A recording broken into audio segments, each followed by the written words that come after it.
মসজিদ কি জিনিস?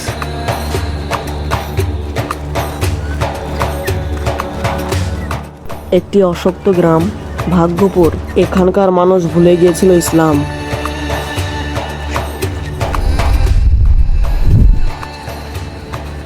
এই গ্রামে কোনো ইমাম সাহেব পা দিলেই তার মৃত্যু।